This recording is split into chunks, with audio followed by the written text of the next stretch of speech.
You won't get a break yet. We will go to the first session. And the first session will discuss the first theme today. It will discuss the processes of autocratization and resistance that we are seeing around the world at this moment and over the last years. And we've decided to do something that is slightly different from what we usually do. We usually have one opening keynote at the Bergen Exchanges. But this year we decided that it's so important to get different perspectives from around the world, not one perspective from one scholar. So we decided to have 5 mini keynotes from 5 very distinguished scholars. I will present them a little bit more when they take the stage, but very briefly, we'll start with African perspectives on autocratization, resistance, and democratic fragility by Oumar Ba from Cornell University in the United States. We'll continue looking at perspectives from Europe at a time of war by Maria Popova from McGill University in Canada. From there, we'll go to Latin America, where we'll look at Latin American perspectives by Francesca Cisca Pau Gimenez from UNAM in Mexico. We'll then go to India, where a lot has happened over the last years in terms of democracy and contestations over democracy, where Namitam Vahi from the Center for Policy Research will give the keynote, and we'll end with perspectives from the US from Bruce Wilson from the University of Central Florida. So you're up for a lot of really, really good insights in this first session. And I think that you can all come and sit on the stage. I think that might be easier. I'll just let you all sit on the stage. Yeah, if that's okay. Is that okay? Are you comfortable with that?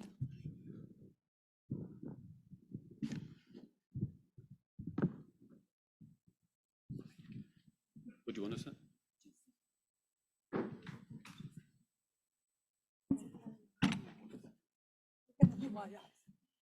I can sit in the middle if you want. No, you sit.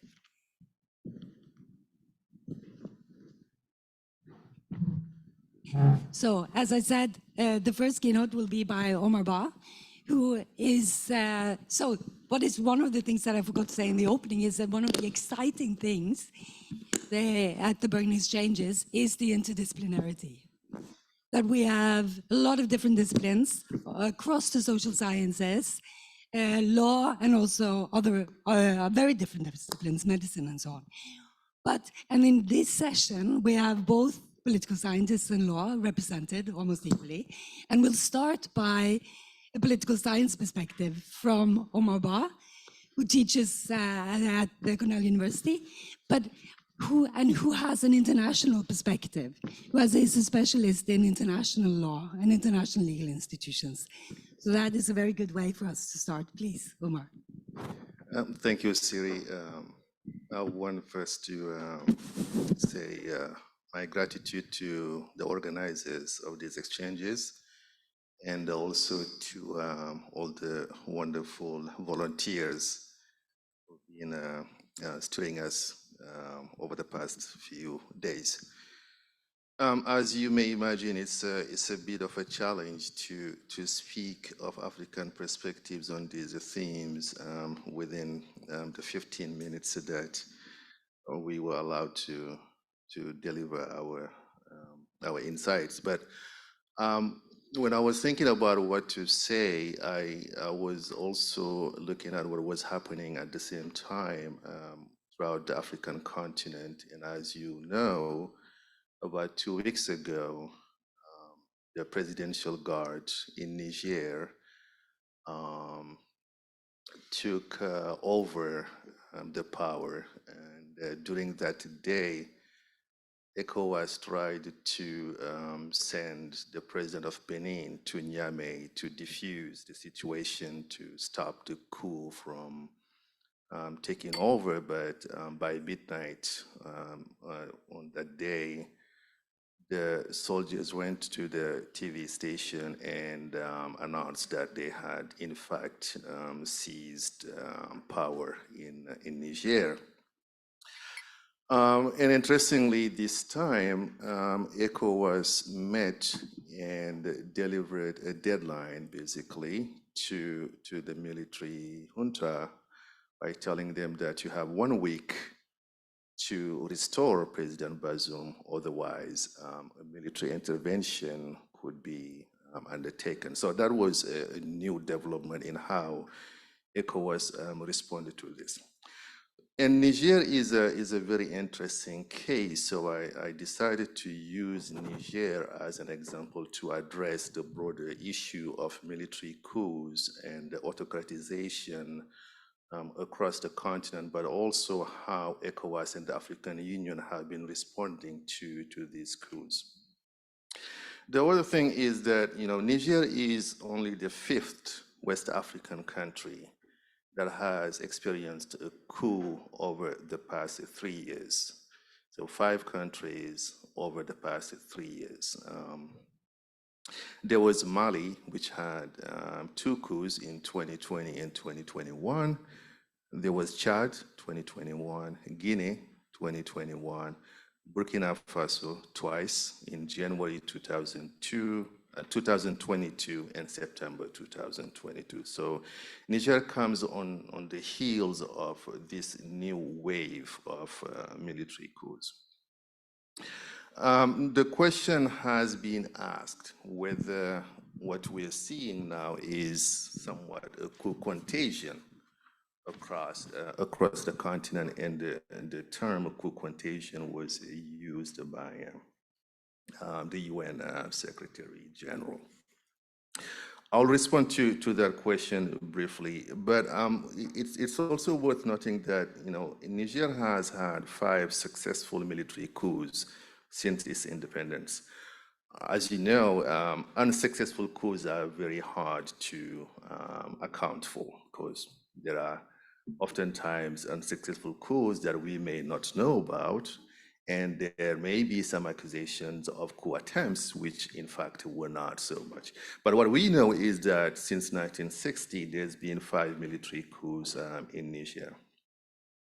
Niger is also interesting because it was in Niger that we saw the first occurrence of what would later be called constitutional coups, meaning sitting presidents using the constitution, using the institutions to entrench their power to stay, whether through eliminating the term limits or running for an unconstitutional 3rd term. And this happened in Niger in 2010 when President Tanja tried to stay over for a third term.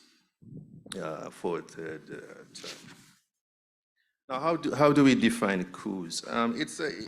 There's some disagreement about what actually constitutes a military coup, but in general, what we know and what most analysts agree about is that a coup does have some core features, which include an illegal or unconstitutional seizure of power, a deposing of the highest executive official.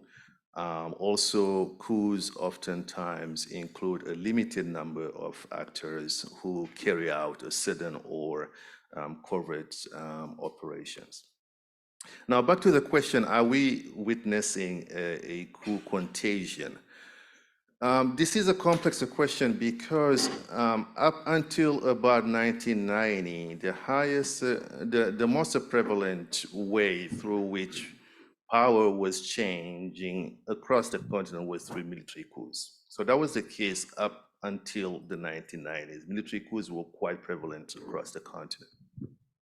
But then there was this window where they seemed to go out of fashion. military coups seemed to go out of fashion from the 1990s and the 2000s until about 2010-11.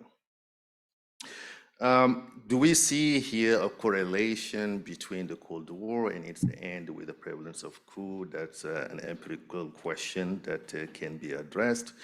But over the past few years, we've seen military re-engagement with the politics across the continent, and some analysts even use the word coup trap, that there seems to be a number of countries which are trapped into a recurrent cycle of coups. And since about 2015, there's been an average of 2 successful coups in Africa every year.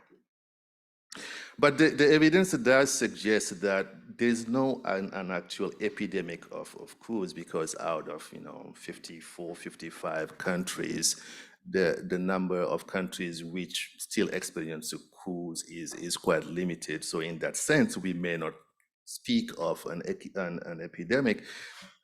In terms of contagions also, are these military officers learning from one another or copying one another? Not quite.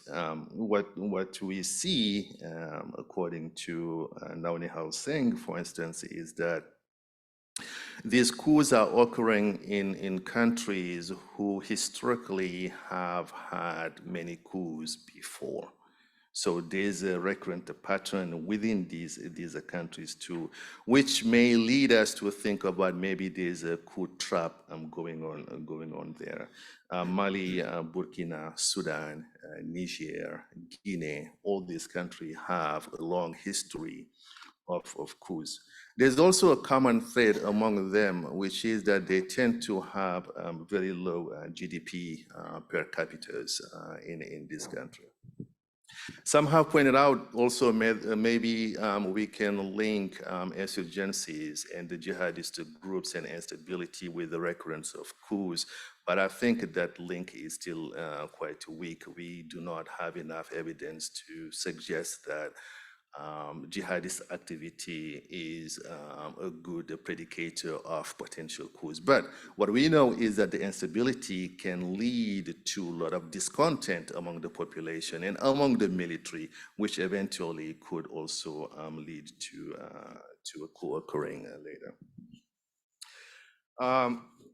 The other point I want to address quickly is whether we are witnessing here what could be called an erosion of anti-coup norms.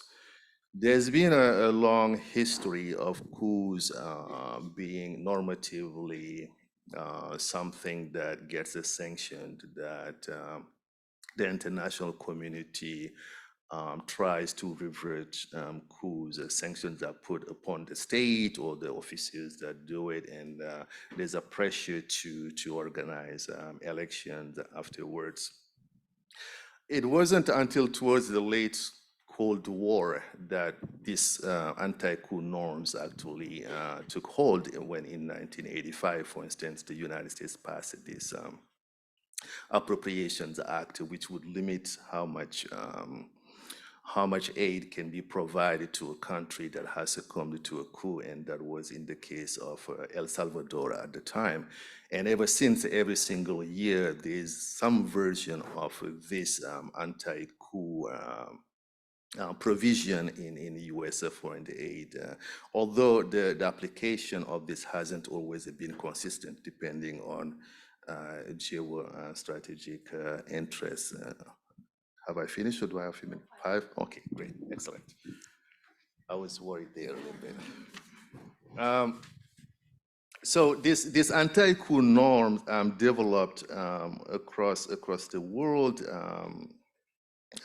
in the late Cold War phase, to the point that by 1991, for instance, the UN started sanctioning states like Haiti, for instance, in 1991 because of coups. In the two continents that were most coup-prone at the time, so the Americas and Africa, the regional organizations also started implementing these anti-coup norms. The OAS, for instance, adopted in 1991. The Santiago Commitment to Democracy and the renewal of the inter-American system. The OAU, prior to the AU, also did put out the Lomé Declaration and later what is called the Addis Charter, the African Charter on Democracy, Elections, and Governance in 2007, which went into effect in 2012. Now, for Africa, the cool entrepreneurs here, to use some of the jargon on the cool literature, were the AU and ECOWAS. ECOWAS because, again, the West African part of the continent seems to experience more coups over time than the other regions. So we can think of ECOWAS and the AU as coup entrepreneurs here, which empowers the organizations not only to put sanctions on coup plotters, but also to undo the coups themselves, and passing resolution that says, for instance, that you cannot legitimize the coup through elections, meaning that the coup plotters cannot themselves participate in the subsequent elections. And as we know, there's been ways around that when, for instance, the officers would retire from the military, become civilians, and still run for elections. Now, is this coup norm eroding? I don't think so. I think the norm is still there, and of course, it's being contested.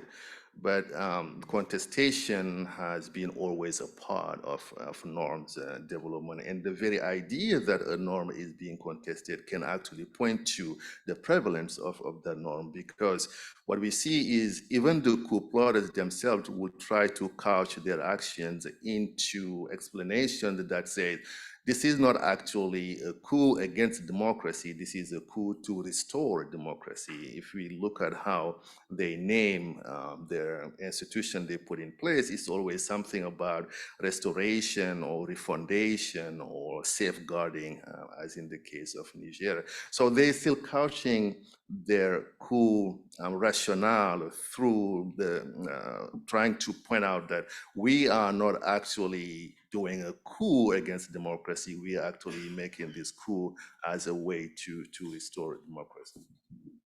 And my final point here is to just also mention that in the Malabo Protocol, there's an attempt for the first time in the world to criminalize coups as an international crime. There's nowhere in other regions where there's a provision of criminalizing coups as an international crime, and Africa has been at the forefront. So to conclude, there are signs that there's a high activity of military involvement in African politics over the past 3 to 4 years. There seems to be a concentration of those activities within the West African sub-region. There seems to be some correlation between the history of past coups and the prevalence of coups at the time. But the anti-coup norm is still prevalent, I think, and the AU and ECOWAS are trying, and successfully, of course, but still trying to uphold this anti-coup norm. And I'll stop there. Thank you.